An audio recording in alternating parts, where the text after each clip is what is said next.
Hello दोस्तों, स्वागत है आपका हमारे यूट्यूब चैनल के इस वीडियो में। दोस्तों, आज हम संपूर्ण क्रांति के टॉप 10 वीवीआई ऑब्जेक्टिव क्वेश्चन लेकर आ चुके हैं, जो इस बार के बिहार बोर्ड के फाइनल एग्जाम के दृष्टिकोण से काफ़ी वीवीआई और मायने रखता है। तो दोस्तों, हमारे टॉप 10 ऑब्जेक्टिव क्वेश्चन में से सबसे पहला क्वेश्चन जो है वह है आपका प्रजा सोशलिस्ट पार्टी का गठन कब हुआ। ठीक है, प्रजा सोशलिस्ट पार्टी का गठन कब हुआ। इस क्वेश्चन का जो आपका ऑप्शन है, ऑप्शन नंबर ए में 1952 में, ऑप्शन नंबर बी में 1949 में, और ऑप्शन नंबर सी में 1947 में, और ऑप्शन नंबर डी में 1974 में। दोस्तों, आपने पढ़ा होगा, आपने ज़्यादा ऑब्जेक्टिव क्वेश्चन, मॉडल पेपर सारे चीज़ देखे होंगे, तो आपको अंदाज़ा लग जाएगा कि ये 10 ऑब्जेक्टिव क्वेश्चंस कितना वीवीआई है।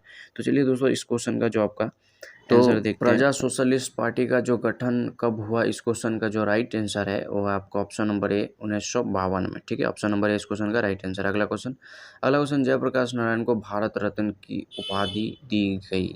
जयप्रकाश नारायण को भारत रत्न की उपाधि दी गई। ऑप्शन नंबर ए 1990 में, ऑप्शन नंबर बी 1998 में, और ऑप्शन नंबर सी 1978 में, और ऑप्शन नंबर डी 1974 में। तो जयप्रकाश नारायण को भारत रत्न की उपाधि दी गई। इस क्वेश्चन का जो आपका राइट आंसर है वो है आपका ऑप्शन नंबर बी 1998 में। ठीक है, ऑप्शन नंबर बी इस क्वेश्चन का राइट आंसर हो जाएगा। 1998 में जयप्रकाश नारायण को भारत रत्न की उपाधि दी गई थी। ठीक है, चलिए आगे बढ़ते हैं। अगला क्वेश्चन कहता है जयप्रकाश नारायण का जन्म कब हुआ।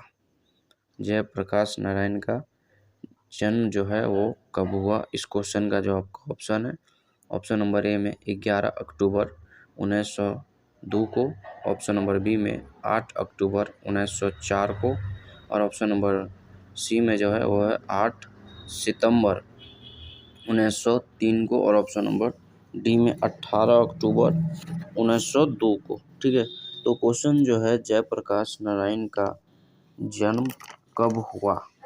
ठीक है, इस क्वेश्चन का जो आपका राइट आंसर है वो है आपका ऑप्शन नंबर ए 11 अक्टूबर 1902 को। ठीक है, जयप्रकाश नारायण का जन्म कब हुआ, ये क्वेश्चन आएगा ही। तो इस क्वेश्चन का जो आपका राइट आंसर मारिएगा वो 11 अक्टूबर 1902 को राइट आंसर मार दीजिएगा। चलिए आगे बढ़ते हैं अगला क्वेश्चन कहता है संपूर्ण क्रांति पाठ में दिया गया भाषण किसका है। संपूर्ण क्रांति जो पाठ है उसमें दिया गया भाषण किसका है। Option number A Jayaprakash Narayan का, option number B Ramdhari Singh Dinkar का, और option number C Bhagat Singh का, और ऑप्शन नंबर डी इनमें से किसी का नहीं। तो संपूर्ण क्रांति पाठ में दिया गया भाषण किसका है। इस क्वेश्चन का जो आपका राइट आंसर होगा वो है आपका option number A Jayaprakash Narayan का। ठीक है, जयप्रकाश नारायण का दिया हुआ भाषण संपूर्ण क्रांति में है। ऑप्शन नंबर ए इस क्वेश्चन का राइट आंसर मार दीजिएगा। चलिए अगला क्वेश्चन देखते हैं।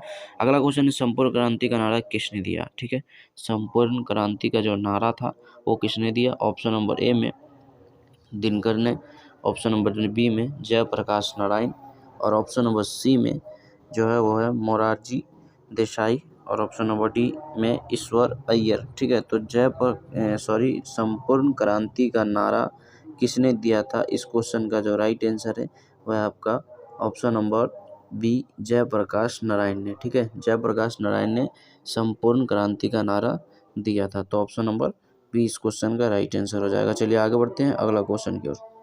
अगला क्वेश्चन है जयप्रकाश नारायण किसको भाई कहते थे। ठीक है, जयप्रकाश नारायण किसको भाई कहते थे।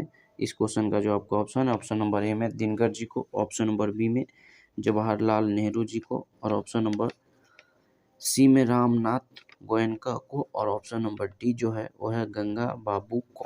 ठीक है, गंगा बाबू को। तो जयप्रकाश नारायण किसको भाई कहते थे। इस क्वेश्चन का जो आपका राइट आंसर है वो है आपका option number B Jawaharlal Nehru ji को। ठीक है, जवाहरलाल नेहरू जी को जयप्रकाश नारायण जी भाई कहकर पुकारते थे, भाई कहते थे। चलिए आगे देखते हैं अगला क्वेश्चन की ओर। चलिए अगला क्वेश्चन देखते हैं। अगला क्वेश्चन है जयप्रकाश नारायण किस मित्रता को ठोस मानते हैं। जयप्रकाश नारायण किस मित्रता को ठोस मानते हैं। ऑप्शन नंबर ए पुरानी जमाने की, ऑप्शन नंबर बी नए जमाने की, ऑप्शन नंबर सी अंडरग्राउंड जमाने की, और ऑप्शन नंबर डी इनमें से कोई नहीं। तो जयप्रकाश नारायण किस मित्रता को ठोस मानते हैं? इस क्वेश्चन का जो आपका राइट आंसर है वो है आपका ऑप्शन नंबर सी, अंडरग्राउंड जमाने की। ठीक है, ऑप्शन नंबर सी इस क्वेश्चन का राइट आंसर हो जाएगा। चलिए आगे बढ़ते हैं अगला क्वेश्चन की ओर। अगला क्वेश्चन है फणीश्वर नाथ रेणु की पुस्तक है। फणीश्वर नाथ रेणु की पुस्तक है। इस क्वेश्चन का जो आपका ऑप्शन है, ऑप्शन नंबर ए में है सत्यकम। ठीक है, और ऑप्शन नंबर बी में जो है वो है कुरुक्षेत्र होना चाहिए, थोड़ा सा मिस्टेक हुआ, कुरुक्षेत्र। और ऑप्शन नंबर सी में उस जनपद का कवि हूँ, और ऑप्शन नंबर डी में मैला आंचल। ठीक है, तो फणीश्वर नाथ रेणु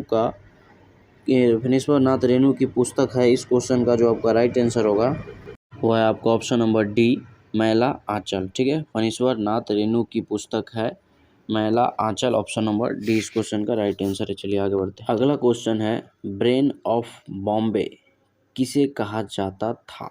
ब्रेन ऑफ बॉम्बे किसे कहा जाता था? Option number A Uma Shankar Dikshit को, option number B Sheila Dikshit को, option number C Surendra Dikshit को, और ऑप्शन नंबर डी हृदय नारायण दीक्षित को। ठीक है, तो ब्रेन ऑफ बॉम्बे किसे कहा जाता था? इस क्वेश्चन का जो राइट आंसर है वो है आपका option number A Uma Shankar Dikshit को। ठीक है, उमा शंकर दीक्षित को ब्रेन ऑफ बॉम्बे कहा जाता था। चलिए दोस्तों, मिलते हैं फिर से कोई दूसरे वीडियो में, तब तक के लिए बाय। प्लीज़ भाई चैनल को सब्सक्राइब करके जाना, नहीं तो हमारा मेहनत